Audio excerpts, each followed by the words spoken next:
Mobile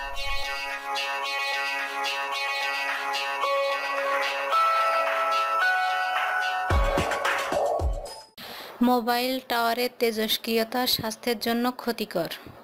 বাংলাদেশের cellphone কোম্পানির tower থেকে নিঃসৃত রেডিয়েশনের তেজস্ক্রিয়তা মাত্রা উচ্চ পর্যায়ের, যা স্বাস্থ্যের জন্য ক্ষতিকর। বুধবার সৈয়দ রেফাত আহমেদ ও বিচারপতি মোহাম্মদ সেলিমের হাইকোর্টের বেঞ্চে স্বাস্থ্য মন্ত্রণালয়ে তৈরি করা হয় এক প্রতিবেদনে একথা জানানো হয়েছে। আদালতে স্বাস্থ্য মন্ত্রণালয়ের তৈরি করা প্রতিবেদন তুলে ধরেন ডেপুটি অ্যাটর্নি জেনারেল কাজী জিনাত হক। পরে আদালত এফিডেভিট আকারে প্রতিবেদনটি দাখিল করে বলেন। তবে আদালত এ বিষয়ে বিআরটিসির পদক্ষেপ জানতে চেয়ে পরবর্তী আদেশের জন্য মঙ্গলবার দিন ধার্য করেছেন। সেলফোন টাওয়ারের রেডিয়েশন নিঃসরণ নিয়ে 2012 সালে হাইকোর্টে রিট করে পরিবেশবাদী সংগঠন human rights and piece for Bangladesh. ওই সময় হাইকোর্টে রেডিয়েশনের মাত্রা এবং স্বাস্থ্য ও পরিবেশগত প্রভাব খতিয়ে দেখতে নির্দেশ দেন।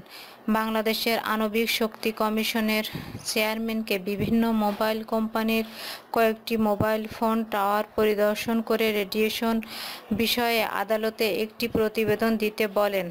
এছাড়া 7 দিনের মধ্যে একটি বিশেষজ্ঞ কমিটি করতে স্বাস্থ্য সচিবকে নির্দেশ দেওয়া হয়।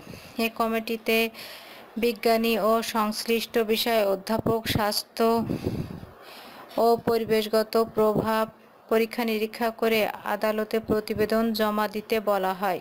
দেশের বিভিন্ন স্থানে স্থাপিত মোবাইল কোম্পানির টাওয়ারগুলো থেকে নিঃসৃত রেডিয়েশন বন্ধে কার্যকর পদক্ষেপ নিতে বিবাদীদের কেন নির্দেশনা দেওয়া হবে না রুলে, তাও জানতে চান হাইকোর্ট।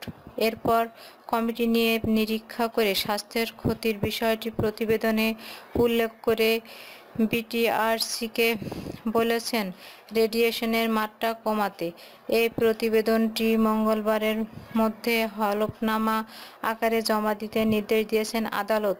এছাড়া স্বাস্থ্য মন্ত্রণালয়ের প্রতিবেদনের পরিপ্রেক্ষিতে বিটিআরসি কী পদক্ষেপ নিয়েছেন সেদিকে আদালতকে জানাতে হবে। আর রিট আবেদন পক্ষে শুনানি করেন আইনজীবী মনজিল মোরশেদ। বিটিআরসির পক্ষে ছিলেন খন্দকার রেজাই রাকিব।